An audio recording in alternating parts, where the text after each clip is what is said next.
तर इकडं आम्ही आता सरकारी क्वार्टरमध्ये शिफ्ट झालो आहे, तुम्ही बघितलं असेल. आणि सरकारी क्वार्टरमध्ये आमचा राहण्याचा हा 4था दिवस होता. अजूनपर्यंत किचन सेट झालं नव्हतं.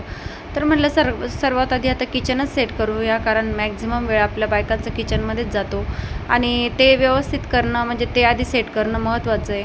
म्हणून म्हटलं चला आता किचनच सेट करून घेते. आणि त्यासाठी ना मी आधी न्यूजपेपर टाकायचे रॅकवरती, पण न्यूजपेपर ना एवढे व्यवस्थित दिसत नाही. तर त्यामुळं मी ऑनलाईन आहे ना हा एक पेपर ऑर्डर केला होता. पेपर म्हणजे थोडंसं कापड टाईप आहे आणि वॉटरप्रूफसुद्धा आहे. तर तुम्हाला जर पाहिजे असेल तर मला कमेंटमध्ये लिंक टाईप करा, मी तुम्हाला नक्की त्याची लिंक देईल. आणि खूप छान छान दिसत होता तो पेपर. आणि सगळं मग किचन वगैरे सेट करून झालं, झाडून वगैरे घेतलं. तर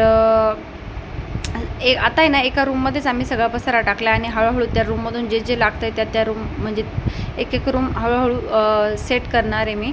तर म्हणलं हळूहळू आता सगळ्यात आधी किचन करून घेते. तर अशा प्रकारे मी किचन लावलं आहे आणि मे बी याच्यामध्ये नंतर मी काही चेंजेससुद्धा करू शकते, पण आता तात्पुरतं मला जेवढं आयडिया सुचली, जसं सुचलं मी तसं लावलं. आणि याच्यामध्ये पण अजून काही नवीन आयडिया सुचली तर अजून त्याच्यामध्ये पण मी चेंजेस वगैरे करेल. म्हणजे माझं चालू असतं की घरामध्ये भरपूर सारे किचनचे कंटेनर घ्यायचे, बरंच काही चेंजेस करावं वाटतात, पण आता ते सगळं काही हळूहळू करूया, एकदम सगळे चेंजेस होत नसतात. नंतर ते आले होते ड्युटीवरून आणि म्हटलं चला चहा वगैरे घेऊ. चहा घेतला आणि दुपारीच ना मी मुलांसाठी हेल्दी आईस्क्रीम बनवणार होते.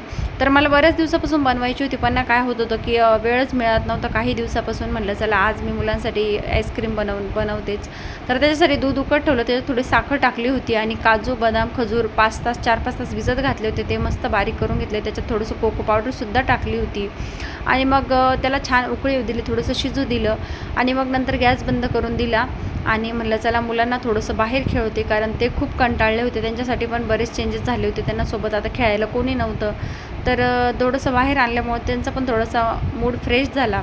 आणि मग त्यानंतर हे आईस्क्रीमचं जे मिश्रण होतं ते थोडं थंड झालं होतं आणि मग ते मी असं यूज अँड थ्रोचे ग्लास होते माझ्याकडं, तर त्यामध्ये ते ओतून घेतलं आणि फॉईल पेपरने मस्त छान रॅप केलं.